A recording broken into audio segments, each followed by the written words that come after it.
안녕하세요. BTMS 보타임의 시리오 채널입니다. 3월 29일 헤드라인 뉴스를 전해드리겠습니다.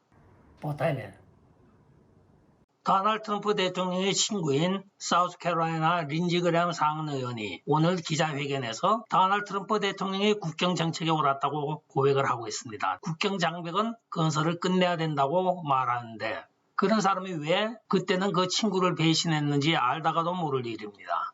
한편 이에 대하여 도널드 트럼프 대통령은 자기의 국경정책이 올바른 것이었다고 이야기를 하였습니다. 그리고 자신은 수주 내에 국경을 방문하여 지금 헌신적으로 수고를 하고 있는 많은 국경 수비대원들과 공무원들에게 자기의 뜻을 전하겠다고 이야기를 하고 있습니다.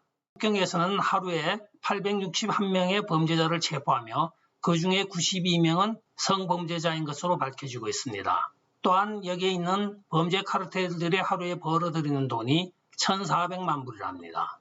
1년이 아니고 한 달도 아니고 하루에 버는 돈이 1,400만 불이랍니다. 그것도 인신매매를 통하여. 따라서 이 국경장벽을 해체하고 이런 이유가 무엇인지 상당히 궁금해진다고 많은 식자들이 지금 비난을 하고 있습니다. 미국의 위기가 되어버린 국경 상황입니다. 파크 캐넌이라는 조지아주 하원 민주당 의원이 경찰에 의하여 체포가 되었습니다. 그 사연인즉 요번에 브라이언 캠프 조지아주 주지사가 요번에 개정된 주선거법에 대한 서명을 하는 동안에 이 의원이 바깥에서 문을 두드리며 강제로 문을 열려고 하고 여기에 같은 동료 의원들이 동참을 하였습니다. 그러나 이 의원은 끝까지 남아서 문을 두드리며 실시간으로 생중계되고 있는 브라이언 캠프 주지사의 새로운 선거법 개정의 발표를 방해하였습니다. 죄명은 공무집행 방해입니다.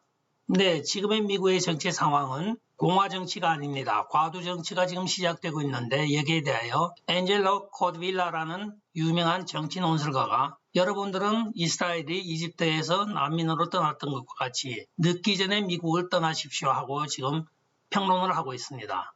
따라서 그는 논설에서 첫마디가 사람들이 모세의 덕을 알기 위하여는 이집트의 노예가 되었어야만 했다고 이야기를 하면서 마키아벨리가 인용하였던 그 유명한 구절을 인용하고 있습니다. 소로스 투자회사의 최고 투자 경영인인 패츠 패트릭이 비트코인에 대하여 이야기하고 있습니다. 앞으로 비트코인이 점점 더 활성화가 될 것이며 중국의 암호화폐 시장 개입이 잠재적인 위협은 될 수 있을지 몰라도 결국은 비트코인이 승리할 것이라고 전망을 하고 있으며 자기네 투자도 비트코인을 중심으로 한 전체적인 허브에 대하여 연구하며 투자를 하고 있다고 인터뷰하였습니다.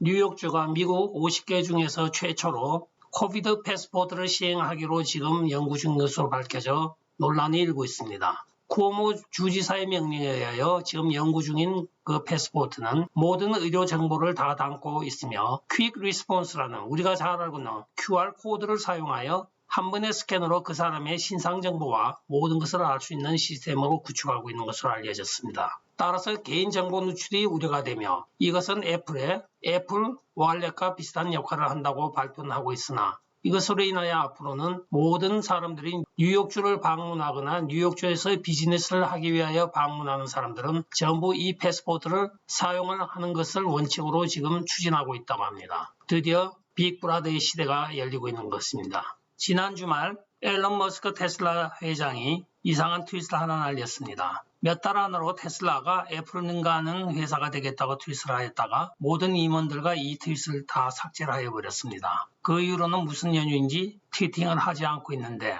여러분들이 아시는 바와 같이 세계 제일 기업은 지금 애플입니다. 시총, 즉 시가총액이 2조 달러입니다. 그런데 앨런 머스크의 테슬라의 시총은 지금 6천 내지 7천억 달러에 불과합니다. 무엇으로 3배를 튀기겠다고 한 건지 상당히 궁금해지는 트윗이었습니다. 텍사스 주지사 그렉 에버시 오늘 주간 코로나 발병률이 5.68%로 지난 1년 동안 최저치를 기록하였다고 발표를 하고 있습니다. 이 사건의 의미가 큰 이유는 조 바이든이 일전에 텍사스와 미시시피가 개인들이 자율적인 마스크 착용과 사회 거리두기를 시행하도록 자유롭게 강제 조항을 해제하였습니다. 그때 조 바이든이 네안데르탈인적인 사고라고 이야기를 한 적이 있습니다. 지금 첨단을 살고 있는데 백신을 맞고 팔뚝을 걷어붙이고 질병에 치료할 수 있는데 자율적으로 치유되기를 바라는 자체는 네안데르탈인적인 사고라고 이야기를 하였습니다. 그러나 오늘은 오히려 이 수치는 뉴욕의 절반밖에 되질 않습니다. 발병률이.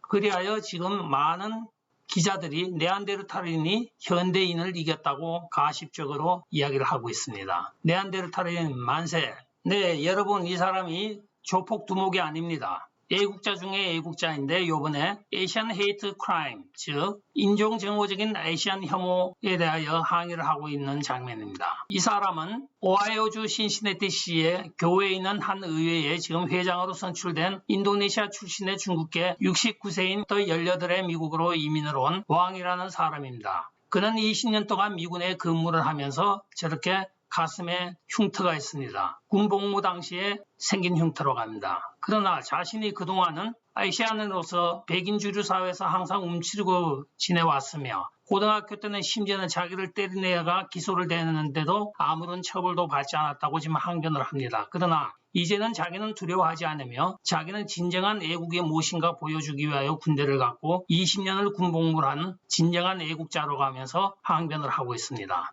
한편 LA 코리아타운, 필라델피아, 미국 전역에서 지금 아시안 혐오 범죄에 대하여 항의 시위가 벌어지고 있습니다. 오늘 LA 코리아타운에서도 벌어졌습니다. 그리고 텍사스 댈러스에서는 흑인 여자 2명이 미장원을 하는 한국 아줌마 가게에 들어가서 코뼈를 부러뜨리고 그 아들을 폭행한 사건으로 지금 기소가 되어 있는 상황입니다. 미국에서 지금 소수 인종인 특히 아시안에 대한 혐오가 상당히 심해지고 있습니다. 이거는 아시안을 싫어하는 것이 아니고 결국은 중국을 싫어하다 보니까 아시안 전체가 전부 중국 사람인 줄 알고 이렇게 횡포를 부리고 있는 현상이기도 합니다. 캐트린 디아즈라는 이번 도쿄 하계올림픽에 참여하기 위하여 엘살바도르 대표 선수로 서핑 분야에 참여하고 있는 여자 선수입니다. 이 여자 선수가 오늘 훈련 도중에 벼락을 맞아 죽어버렸습니다. 그 사건인즉 친구와 삼촌과 함께 이 서핑을 연습하고 있는 도중에 친구에게로 다가와 포옹을 한 다음에 야 열심히 하자 그러고 돌아서는 순간에 벼락이 내려쳤습니다. 친구는 옆으로 튀겨나가고 이 선수는 그 자리에서 즉사를 해버렸다고 합니다. 그것도 삼촌이 바로 눈앞에 보고 있는 상황에서. 따라서 엘살바도르의 체육회에서는 이 선수를 기억하기 위하여 해변가로 몰려와서 지금 서핑을 하면서 추모를 하고 있다고 전해지고 있습니다. 고인의 명복을 빕니다. 중국의 웹 서비스들이 H&M 패션스토어의 모든 디렉션을 지워버렸습니다. 그 이유인즉 이 H&M이 신장 위구르 지역의 노예노동에 의한 면사를 자기는 쓰지 않는다고 발표를 하였습니다. 한편 여기에 동조하였던 회사로는 나이키, 아디다스가 있으며 또한 세계 명품 브랜드인 버버리도 여기에 가담을 하였습니다. 이것은 EU와 유럽에서 불고 있는 노예노동 생산에 대한 저항의 일종입니다. 따라서 이 중국 정부가 이번에 여기에 대하여 반박으로 나선 것이 모든 웹사이트를 다 닫아 걸고 있습니다. 그러나 한편 일본 브랜드인 유니클로는 지금 이 웹 서비스가 가능하게 되어 있습니다. 따라서 이번 조치는 중국에서는 어떤 정부 차원에서 블락을 한 것이 아니라고 이야기를 하고 있지만 그 해명은 신빙성을 잃어가고 있습니다. 왜냐하면 자기들을 비난하였던 회사들만 싹 닫아 걸고 있으니까요. 끝까지 시청해 주셔서 감사합니다. 좋아요, 구독, 알림 그리고 공유 부탁드리고요. 댓글도 많이 부탁드리겠습니다. 안녕히 계십시오.